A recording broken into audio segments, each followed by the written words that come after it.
Jangan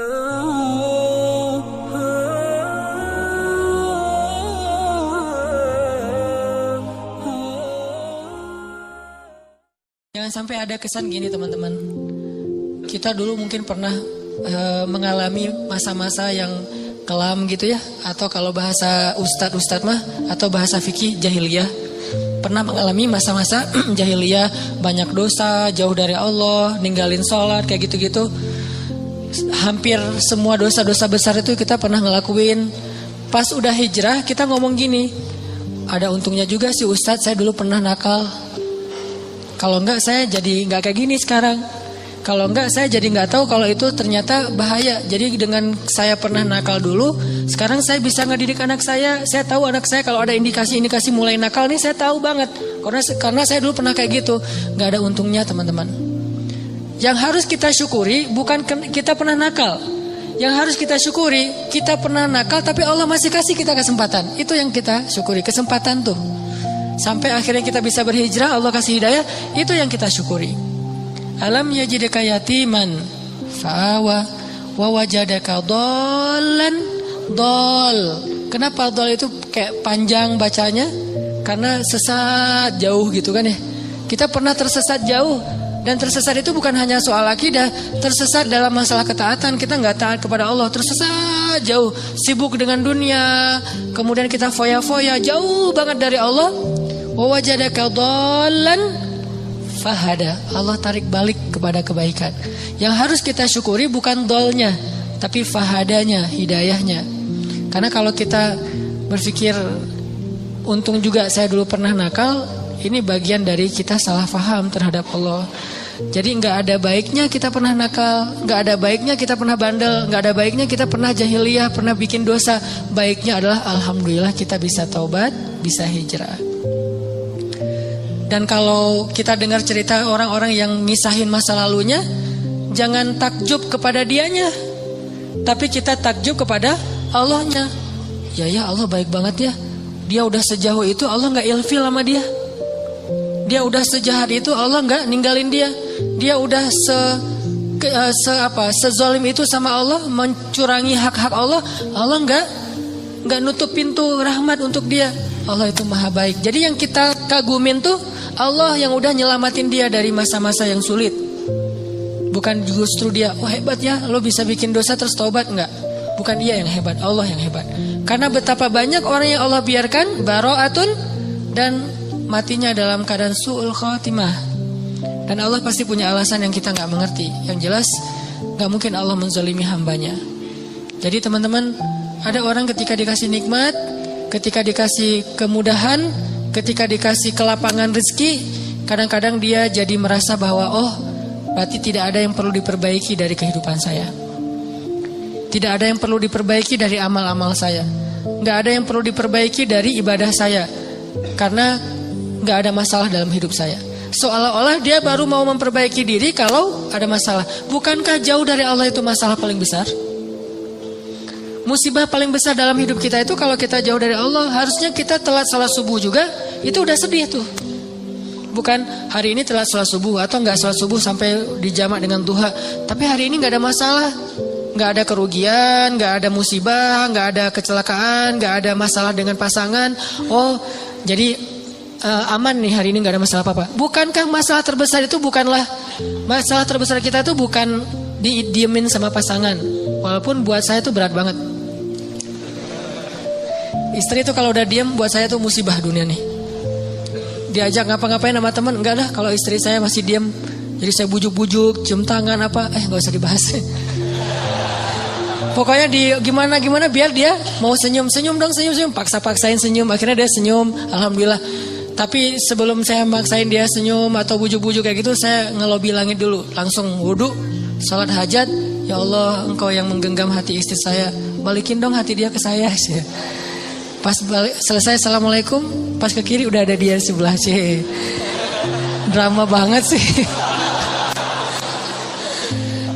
Nggak penting banget cerita kayak gitu.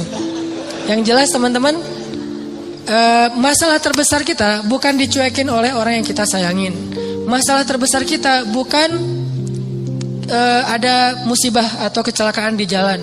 masalah terbesar kita bukan nggak dapat proyek, tender kita nggak gol gitu. Masalah terbesar kita bukan sakit. Masalah terbesar kita dari dalam hidup kita itu adalah ketika kita jauh dari Allah SWT. Bisa jauhnya hari ini target tilawah nggak dapat, bisa jauhnya sholat nggak khusyuk, bisa jauhnya sholat kelewat, bisa jauhnya apalagi akhlak nggak benar. Kok jadi hari ini saya kepancing emosi. Bisa jauhnya ada orang butuh pertolongan, ditolong oleh orang lain duluan, bukan kita. Padahal kita butuh nolong dia. Jadi bukan dia yang butuh kita, tapi kita butuh nolong dia supaya Allah nolong kita.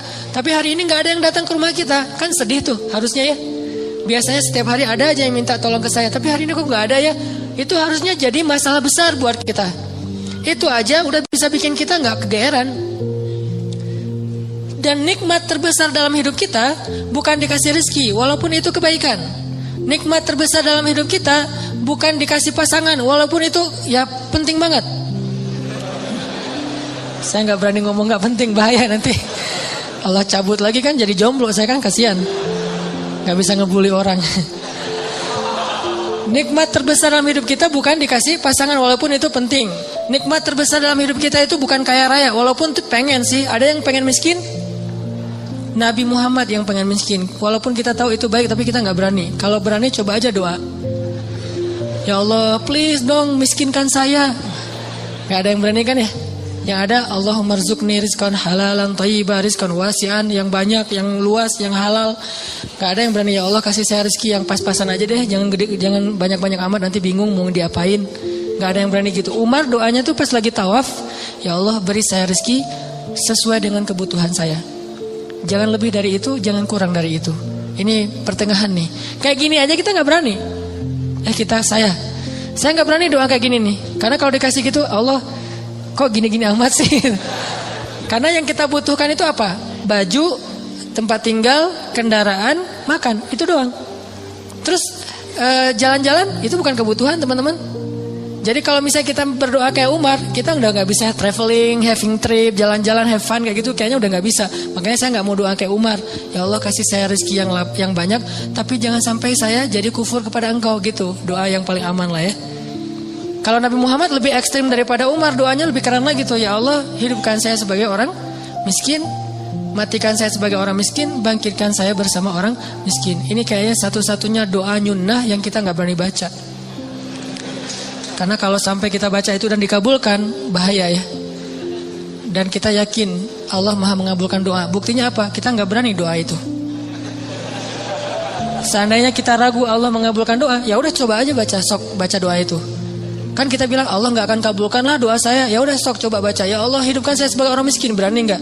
Kalau kita nggak berani, berarti secara alam bawah sadar kita masih mengakui Allah maha mengabulkan doa. Buktinya nggak berani minta miskin. Balik lagi, nikmat terbesar yang Allah kasih kepada kita adalah nikmat kedekatan kita dengan Allah Subhanahu wa taala. Dan setelah itu Allah limpahkan nikmat-nikmat lain yang lebih banyak. Tapi yang paling utama adalah kedekatan kita dengan Allah. Makanya kalau Allah kasih kita nikmat dunia seisinya, tapi dicabut nikmat kedekatan dengan Allah, maka jangan kegeeran. Jangan-jangan itu bukan nikmat, tapi istidraj. Kalau kita ngerasa bahwa hidup kita kayaknya lebih nyaman daripada teman kita yang ahli ibadah, jangan kegeeran. Jangan-jangan kita sedang diberikan nikmat biasa, sedangkan dia diberikan nikmat yang luar biasa. Apa nikmat luar biasa? Kenapa dia miskin terus? Karena Allah pengen dekat sama dia. Mungkin dengan miskin dia sering berdoa. Dengan dia sakit dia sering berdoa. Dengan dia dapat masalah terus dia sering berdoa. Sedangkan kita ketika dikasih solusi ke lapangan rezeki jarang berdoa. Ibadahnya nggak getol. Kita dikasih nikmat, dia dikasih nikmat. Tapi siapa yang lebih istimewa? Jangan-jangan dia lebih istimewa justru dengan kemiskinannya, dengan sakitnya, dengan masalahnya. Ini yang dirasakan oleh Abdurrahman bin Auf, teman-teman.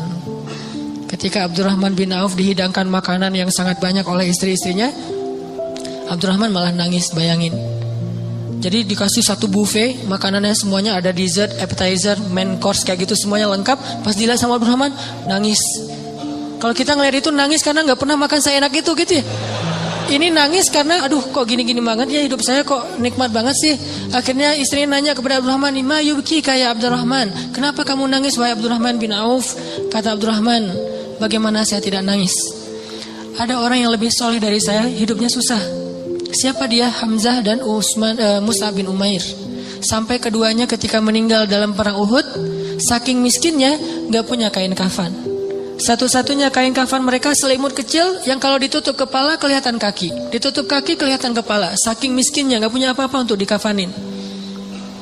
Sedangkan saya yang amalnya sedikit, Allah limpahkan nikmat yang sangat banyak. Saya jadi curiga, kata Abdurrahman bin Auf. Curiga apa? Jangan-jangan mereka yang lebih soleh, kesolehan mereka itu dibalas oleh Allah nanti di akhirat, makanya diirit di dunia. Sedangkan saya gak soleh-soleh amat, ketidaksolehan saya itu dibalas di dunia, terus dapat apa nanti saya di akhirat? Nangislah Abdurrahman bin Auf, gak jadi makan. Ini artinya orang kaya tapi gak GR. Kalau yang barusan kita baca di surah Al-Kahfi, orang kaya GR, Allah sayang banget ya sama saya, nanti kalau saya meninggal pasti dikasih yang lebih banyak lagi. Ini teman-teman, ternyata ukurannya biar kita gak GR itu adalah siapa yang paling dekat kepada Allah. Kalau ada orang kaya dengan kekayaannya rajin sedekah, kita harus acungkan jempol. Oh berarti dia dengan kekayaan itu makin soleh. Kalau kita dengan kekayaan rajin sedekah, rajin bantu orang lain, mudah-mudahan kita husnuzon di sini. Tapi kalau dengan kekayaan kita jadi lalai, jangan kegeeran. Di sini bukan bab husnuzon, tapi bab introspeksi diri. Jangan-jangan kita kena istijraj level 1 walaupun belum level 7.